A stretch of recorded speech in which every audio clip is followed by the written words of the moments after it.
We've looked, of course, at 2 parts already, just a very brief review.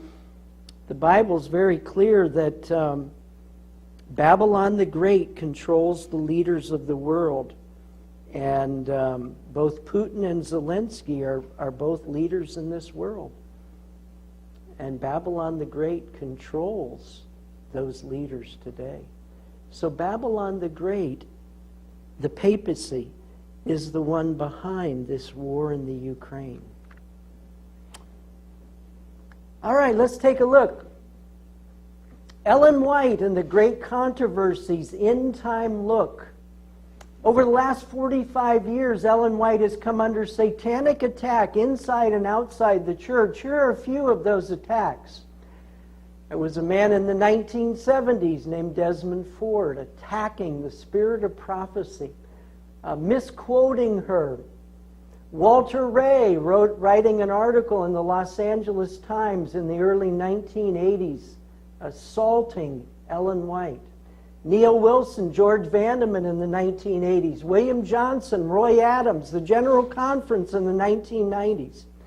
And now Ted Wilson, Jan Paulson, Wanoon Diop in the 2000s. And of course we have the teacher from Loma Linda, John Pauline, who recently came out and said that if Ellen White were alive today, she would not have said that Sunday would be an issue in our day and time. Unbelievable.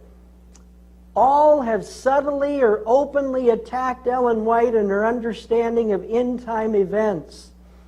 And if you have any doubts about any of these people, go back to the series we have on the YouTube channel called Apostasy and Adventism. I think it's a 13 or 14-part study. But all of these people are a part of that, because of their assault on Ellen White and her understanding of end-time events. All of them have been shown to be pretenders. The Great Controversy theme still stands today.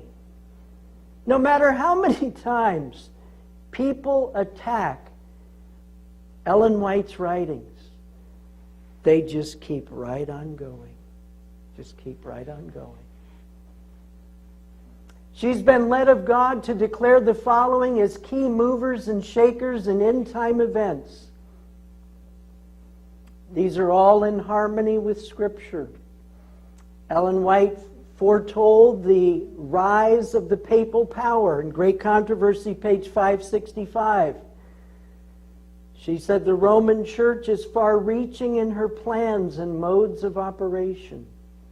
She's employing every device to extend her influence and increase her power in preparation for a fierce and determined conflict, to regain control of the world, to reestablish persecution, and to undo all that Protestantism has done. And that's exactly what we see going on. We saw it through the pandemic, and now we're seeing it through the war in the Ukraine. How the papacy is maneuvering current events to bring about the undoing of all that Protestantism gave us. All of it. Apostate Protestantism, another great shaker, mover and shaker in light of Scripture and the spirit of prophecy. Great Controversy, page 445.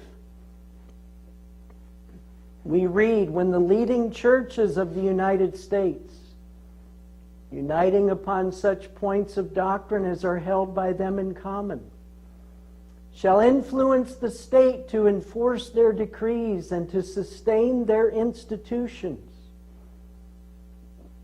then Protestant America will have formed an image of the Roman hierarchy, and the infliction of civil penalties upon dissenters will inevitably result. Folk, we are seeing over the last 15 to 20 years a greater and greater convergence of all the churches, including Seventh-day Adventism and all the other churches, in great ecumenical meetings all over the world. So we see this very clearly happening, just as Ellen White said. And then, of course, spiritualism. Great controversy. I believe this is page 441. I'm sorry, I forgot the quote, the page. But it says, the Protestants of the United States will be foremost in stretching their hands across the gulf to grasp the hand of spiritualism.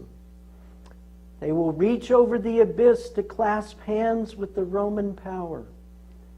And under the influence of this threefold union, this country will follow in the steps of Rome in trampling on the rights of conscience.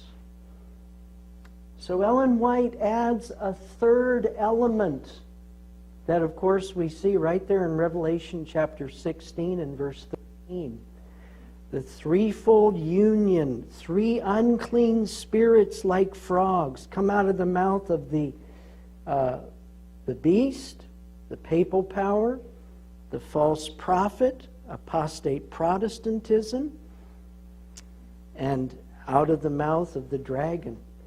And the dragon represents modern-day spiritualism, which is the crowning act of the devil's working in this world. And as we noticed in part 2 of this series on the war in the Ukraine, the Virgin Mary was invoked here within the last month. She was invoked by Francis and the leaders in the Ukraine to stop the war in that country. Now that happened within the last month, folk.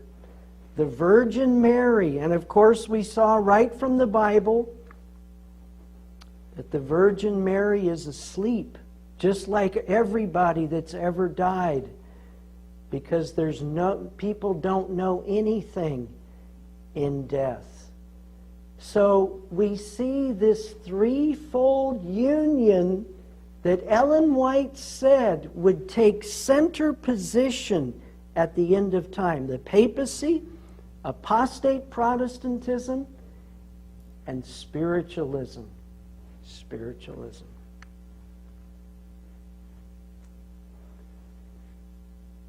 Now another thing that Ellen White also foretold somewhere down at the end of Earth's history is this. Great Controversy, page 608.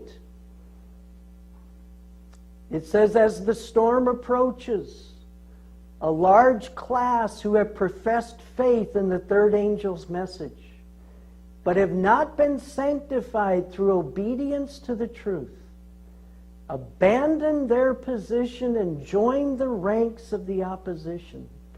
Now, Ellen White right here, folks, is talking about Seventh-day Adventists, a large class who claim to believe the third angel's message. Well, those are Seventh-day Adventists right there. This is who she's talking about.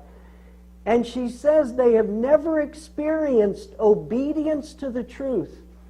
Now, it doesn't say they leave the church. Doesn't say that. It says they abandon their position and join the ranks of the opposition. What does Ellen White mean by that? They stay right in the organized church. They don't leave the church, but they give up their belief in the three angels' messages. Roman Catholicism now looks pretty good, and so we start uniting with her. And apostate Protestants, well, they're our brothers and sisters in Christ. So let's unite with them as well.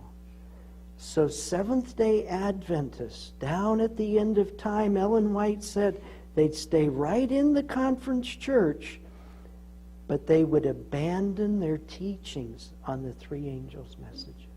Wow, we see that happening today. Paul? You know, with the belief and coming right from Luciferian religion, this is coming through top-level Freemasons, top-level Jesuits, and right from Lucifer himself, Horace says the best work that he has ever done, Lucifer, making people believe that he does not exist. That's his best work, and that came through evolution. And, you know, going along with what you're saying, the threefold union produces a Luciferian Christian religion that will take over the world. We have a devotional that I bought at the turn of the year. It's Ellen White devotional, and it was 2019. I was surprised. And the content is sound. It's her quotes exactly. The Bible text is good. But then they ask these little questions at the bottom. And I was wondering if they were going to go into an Easter motif. They did not. I was surprised. But they were talking about Christ's resurrection and the dead people that Jesus called back. Do you know what the question was at the bottom? Rita was shocked. She asked me, did you read that? I said, I stopped reading them, but I read that one. It was yesterday. What would you do, how would you think if you saw somebody you knew who was dead come back to life? Why would you ask that question? That's spiritualism. And that's exactly, in an Ellen White you would ask that question? You understand the context? That's exactly what's going to happen. Demons are going to impersonate loved ones. And this is what they said, the little additive at the bottom. Can you imagine? That's amazing, Paul. Yeah, it is. That's amazing. Wow. By uniting with the world and partaking of its spirit, they've come to view matters in nearly the same light. And when the Sunday test is brought, they are prepared to use the easy, popular side. So what is Ellen White talking about here as something that would come down at the end of Earth's history? She says that many Seventh-day Adventists remaining within the conference church would one day choose the easy, popular side. They will embrace the Sunday law. Men of talent and pleasing address, famous Adventist leaders, famous Adventist speakers, who once rejoiced in the truth, employ their powers to deceive and mislead souls. Wow. We see that happening. They become the most bitter enemies of their former brethren. When Sabbath keepers are brought before the courts to answer for their faith, these apostates are the most efficient agents of Satan to misrepresent and accuse them, and by false reports and insinuations to stir up the rulers against them. Well, folk, we saw that recently within the pandemic, when the Seventh-day Adventist denomination received over $75 million. $75 million from the federal government. And friends, we know the terrible, terrible adage or little catchphrase that says, "He who pays the piper calls the tune." So Seventh-day Adventism is preparing, through the acceptance of all this wealth and monies from the federal government, they are preparing right now to embrace the Sunday popular side. So everything Ellen White said in the great controversy, it's lining up to a T, friends. It's lining up to a T.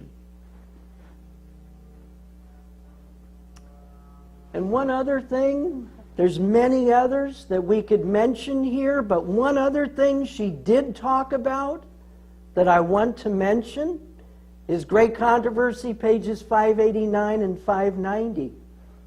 Notice what she said. In accidents and calamities by sea and by land, in great conflagrations, in fierce tornadoes and terrific hailstorms, in tempests, floods, cyclones, tidal waves, and earthquakes. In every place and in 1,000 forms, Satan is exercising his power. He sweeps away the ripening harvest, and famine and distress follow. So what is Ellen White talking about here in Great Controversy?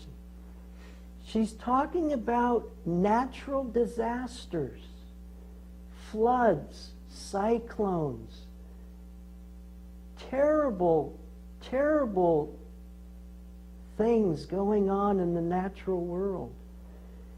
And then she says, then the great deceiver will persuade men that those who serve God are causing these evils. The class that have provoked the displeasure of heaven will charge all their troubles upon those whose obedience to God's commandments is a perpetual reproof to transgressors. It will be declared that men are offending God by the violation of the Sunday Sabbath, that this sin has brought calamities which will not cease until Sunday observance shall be strictly enforced. Friends, you think about, this is talking about natural disasters that God is allowing the devil to do in our world. Earthquakes, tornadoes, terrific hailstorms. Friends, we hear about those constantly. Constantly. And we are told that the devil will then say, all of these natural disasters are because people are offending God by the violation of the Sunday Sabbath.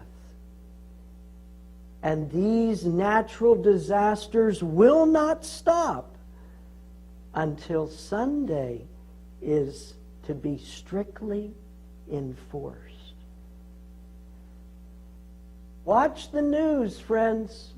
Listen to all the natural disasters going on and see how Ellen White, through the Great Controversy, has shed a light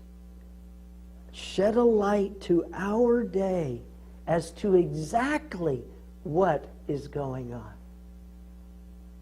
Now, one other major element that I want to look at today in light of the war in the Ukraine is that there would be financial or economic trouble down at the end of Earth's history. The Bible is very clear. Ellen White is very clear. Revelation 13, verses 16 and 17. We read these words. He causeth all, both small and great, rich and poor, free and bond, to receive a mark in their right hand or in their foreheads.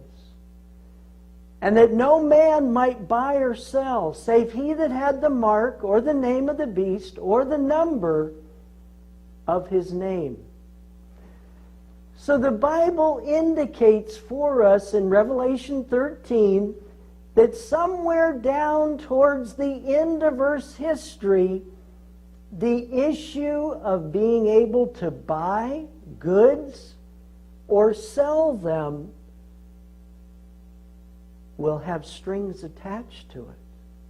And those strings will be attached that the only people who will buy and sell are those who accept the mark of the beast, the name of the beast, or the number of his name. So there will be economic, financial crisis somewhere down towards the end of Earth's history. Now, in the Spirit of Prophecy, 7th Bible Commentary, page 977, we read, when our nation in its legislative councils shall enact laws to bind the consciences of men in regard to their religious privileges, enforcing Sunday observance, and bringing oppressive power to bear against those who keep the seventh-day Sabbath. the law of God will, to all intents and purposes, be made void in our land, and national apostasy will be followed by national ruin. So Ellen White connects very clearly obedience to God, following what the Lord says in keeping His commands, and the fact that a rejection of God's laws will result in national ruin. Paul? One more quick comment. I know you got a lot to cover. Go You ahead. know, after World War II, even before the end, when they knew what was going to come out of Europe, Winston Churchill made a very interesting statement. And while I know a lot of people have issues with him, he became, just like JFK, he was very dedicated to England. Forget the Masons, the Jazz, all of it. Churchill wanted England to be victorious. He made a statement after Roosevelt and Stalin made a pact to carve up Europe. They kicked him out of the meeting, February 11th, 1944, because Churchill said, we can't do that. After that, you know what he said? We have gained nothing. This is a spiritual war, and I fear all that's happened is we've unleashed and opened up the new age. This is what it is. That Winston Churchill said that. Very interesting. Churchill was an intelligent man. Yes, he was. Very intelligent. Kraft, yes, he was. Yes, he was. So let's take a look over the last few years. What's gone on in our world? And is it possible? Is it possible that the events that have transpired in the last few years and that are currently going on, is that playing into what the Bible and Ellen White have forecast would be a part of end-time events? The pandemic. Of course, we've all heard about the pandemic. I want you to notice, this is taken from the World Economic Forum. It says this: the economic fallout from COVID-19. And see, they're not talking about people getting sick here. They're talking about how COVID-19 affected the economy of the world. The economic fallout from COVID-19 dominates risk perceptions. But there is a unique opportunity to reshape the global economy. What? These people at the World Economic Forum are talking about using COVID-19 to reshape the economy of the world. Do you remember, I can still remember back 3 years ago when everything was locked down and only essential businesses could open up, and having to go through in my mind and saying, well, do I have an essential business or do I not? Do I stay home or do I go to work? That was going on in my mind. Well, of course, I made the decision, and then Governor DeSantis concurred that pastor and religion was an essential business, which I had already decided myself. But folk, we had lockdowns across the world. And in fact, tragically, there is a horrific lockdown that's going on right now in Shanghai, China. And people are dying in Shanghai, China. I just got a text message yesterday. Folk, there is a definite tie-in to COVID-19 and the reshaping of the world's economy. The World Economic Forum has just told us that. Greenpeace International's Jennifer Morgan, IMF, International Monetary Fund Chief Economist Gopinath, and ITUC head Sharon Burrow discuss how they perceive a reset. There won't be many among the 7.7 billion people on Earth who haven't been affected in some way by COVID-19. From sickness, the death of loved ones, to work shortages, school closures, the pandemic's ramifications have touched every part of society. Now, we're not going to get into who was behind COVID-19 and Anthony Fauci and all that, but these folk are clearly saying that COVID-19 brought an opportunity to change and reshape the global economy. Wow. This is from New Eastern Outlook, a magazine, Friday, December 24 of a few years ago, or a year ago. He says this: with the virus, these are my words, excuse me. With the virus, Rome wanted to destroy the economies of the prosperous nations of earth and create the Great Reset, whereby all people would become slaves to the Vatican. Listen to this. Now here is this man, William Egnall. Amid the 2020 global COVID lockdowns and economic dislocations it has caused, Klaus Schwab, a previously low-profile founder of a Swiss-based business forum, emerged on the world stage calling for what he called a great reset of the entire world economy. Whoa! Because of COVID, they were going to use that to reset the entire global economy, using the pandemic as the driver.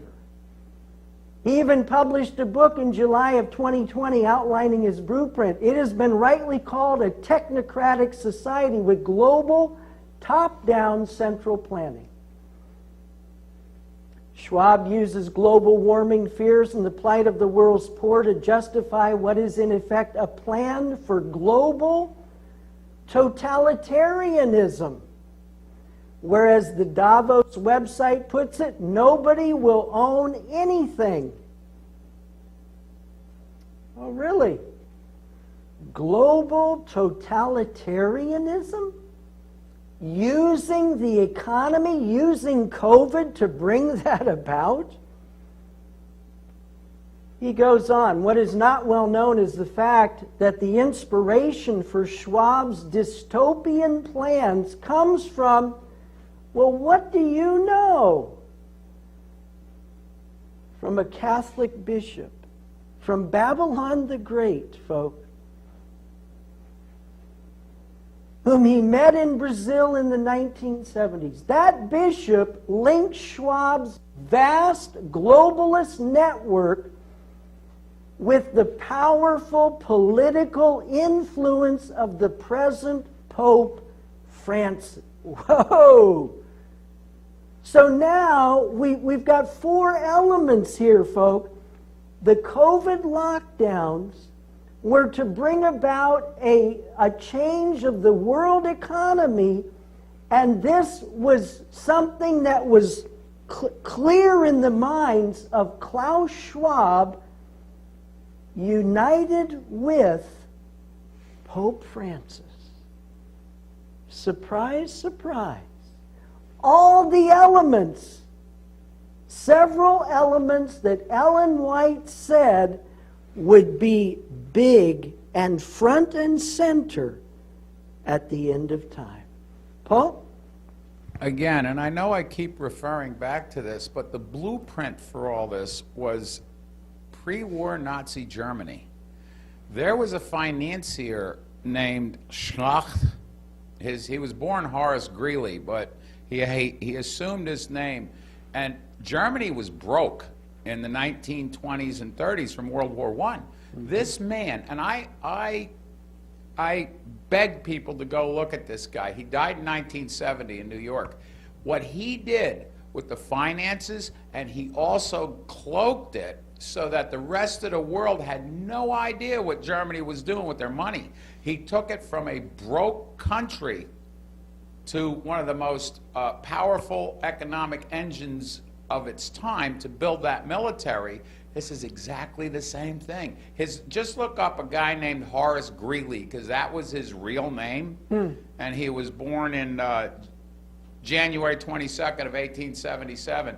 Look at what that man did, and Hitler played him to get the money, to get the power, to re-engineer the whole economy, which Europe then looked after because it was so productive, to build that military and to do what they did. This is the exact same thing. It was a blueprint. They were trying it out. Rome was trying it out. Fascinating, Paul. What we often see in history, and Paul, you've brought that out so clearly, we see this repetition. They go about to carry out the same process of creating global totalitarianism, where the ultimate leader would be the Pope himself. Just as the Bible and the Great Controversy have made very clear to us.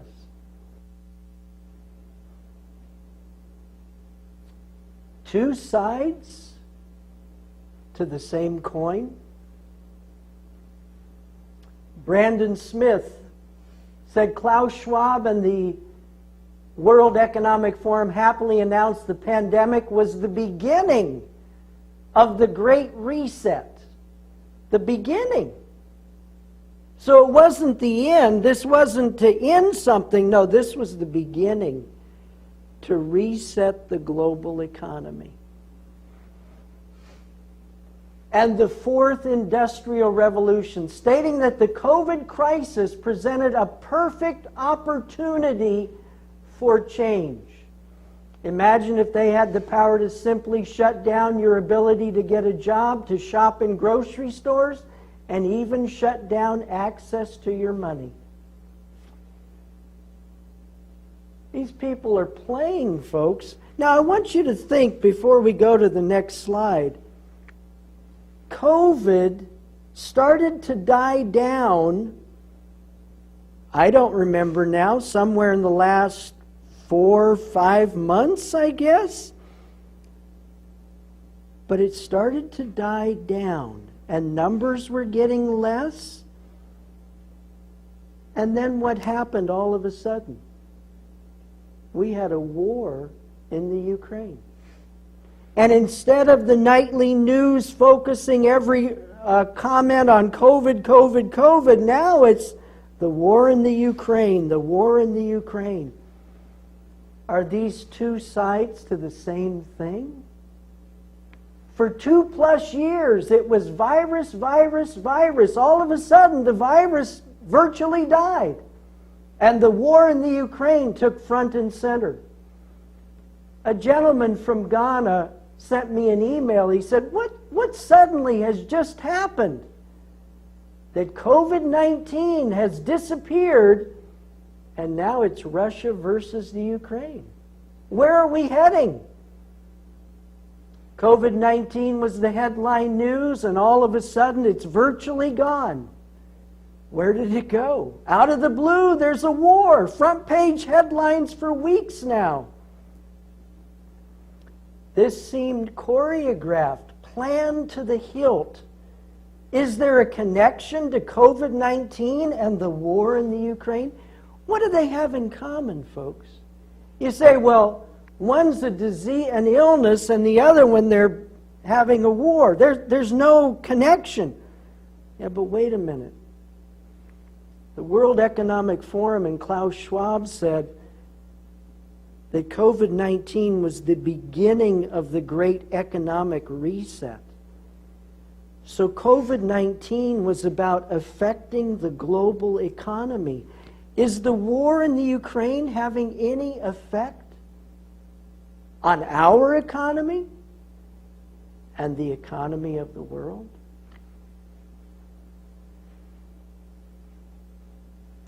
Well, I looked this up. I just typed in about the economy and the war. This was the title. It said, "How War in the Ukraine Threatens the World's Economic Recovery." Folks, there is a definite connection between COVID-19 and the war in the Ukraine, and it's all about bringing down the global economy. Has that affected anybody? Over $6 for gasoline in some parts of the United States. We've been fortunate. We're only in the high threes right now. What if it jumped up to $12 a gallon, $10 a gallon? Would that affect us heating our homes? Would that affect what we put on our tables? You bet it would, folks. All to bring about global totalitarianism. Russia's invasion, this is from that article, from this article right here by Ben Howland, Scott Johnson, Jamie Rush, February 25 of 2022. That's about 2 months ago. This is what they say. Russia's invasion of Ukraine carries huge risks for a world economy that's yet to fully recover from the pandemic shock. Pandemic, attack on the economy.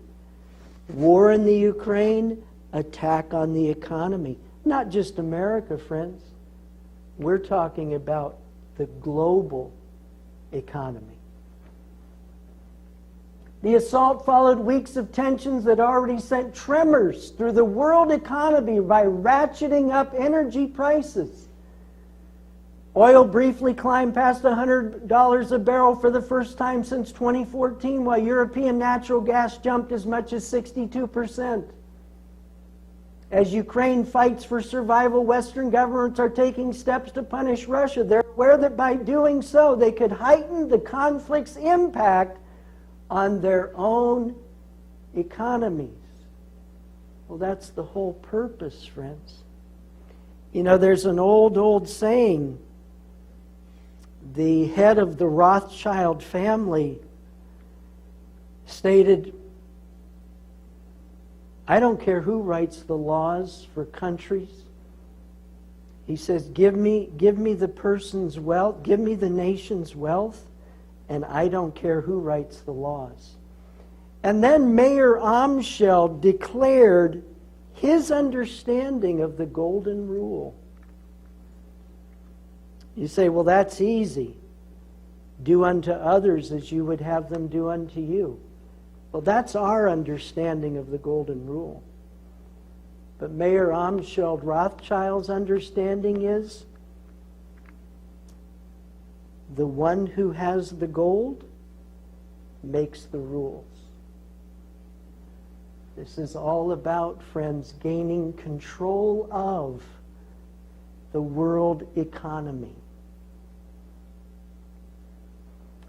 The economy of Pope Francis will transform the world in preparation for the coming of the mark of the beast. This is taken from Advent Messenger, from Andy Roman, who is doing a fantastic work. And I would encourage you, if you want to understand current events in the light of the great controversy, you go to Andy Roman's website, Advent Messenger. It's fantastic.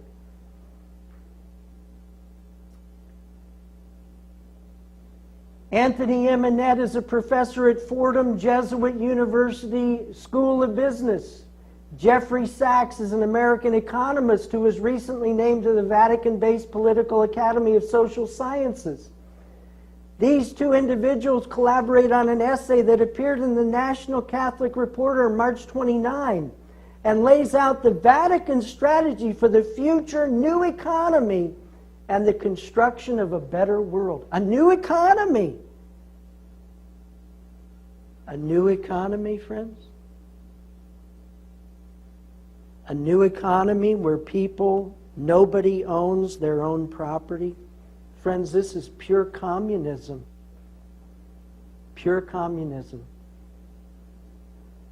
Which will bring about a scenario in Revelation 13 where no man will buy or sell except for those who have the mark of the beast.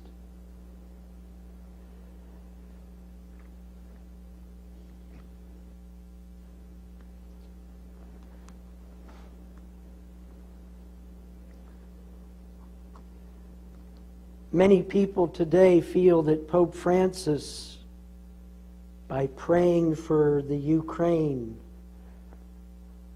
and invoking the Virgin Mary, he's a wonderful man. He's a man of peace and a man of love. Folk, from these quotes that we've looked at this morning, Pope Francis wants to build a new world economy based on Catholic social doctrine, which would bring about the destruction of a capitalistic and free society. Friends, if we think today that Pope Francis is looking out for the good of the world, Pope Francis is everything that Bible prophecy has declared Rome to be. They are the man of lawlessness. They are Babylon the Great that seeks the enslavement of this planet.